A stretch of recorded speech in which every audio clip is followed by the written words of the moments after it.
চৈত্র আসতে আর মাত্র দুদিন বাকি। এই সময়ে একেবারে ভরা পৌষের জমাট কুয়াশা। অস্বাভাবিক এই কুয়াশা ভেদ করে মহাসড়ক বরাবর সারি সারি কৃষক, মাথায় বাঙ্গির ঝুড়ি।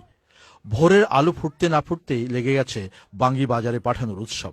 কৃষি পণ্য নিয়ে সাত সকালের এমন মুখরতা সত্যি দুর্লভ এক দৃশ্য। কেমন হয়েছে ফসল?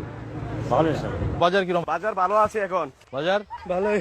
বাজার ভালো। কারো হাতে সময় নেই। টামটার চক জুড়ে বাঙ্গির গন্ধ, লাভের নিশ্চয়তা কৃষকদের এনে দিয়েছে আলাদা এক স্বস্তি। কত দূরে করছেন? ভাঙি তিন গানি। তিন গানিতে খরচ কত? খরচ হয়েছে 50,000 টাকা, বেচা হইব 2 লাখ। 2 লাখ বেচে নেবেন? হ্যাঁ, হ্যাঁ। মাশাআল্লাহ। বিক্রি হলো কত? বিক্রি হলো 1,1200। 1200। আর তোমার? আর দ্বিপুজা আনছি 300 টাকা বেচছি। আর হ্যাঁ। দ্বিপুজা আছে, আশা করি 300 টাকার মতন বেচতে পারবেন। শুধু কুমিল্লা নয়, বাঙ্গি আবাদে দেশের সবচেয়ে বড় ক্ষেত্র ইলিয়টগঞ্জের টামটার চক।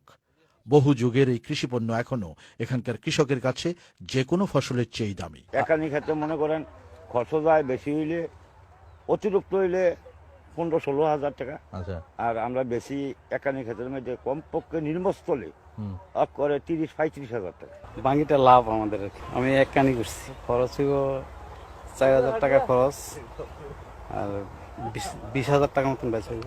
অনেক সমস্যা আর সংকটের ভেতর কৃষকের বেঁচে থাকার বা টিকে থাকার একটি ব্যবস্থা হয়েই যায়। দাউদকান্দির বাঙ্গি চাষ এলাকা সে কথাটি জানান দিচ্ছে। এই এলাকার 3 মাসের এই লাভজনক ফসলটি এলাকার হাজার হাজার কৃষককে টিকিয়ে রেখেছে দীর্ঘদিন যাবৎ সচ্ছলভাবে। তারা চান এই সচ্ছলতা টিকে থাক অনন্তকাল। দাউদকান্দির টাটনার চক থেকে শাইখ সিরাজ, চ্যানেল আই।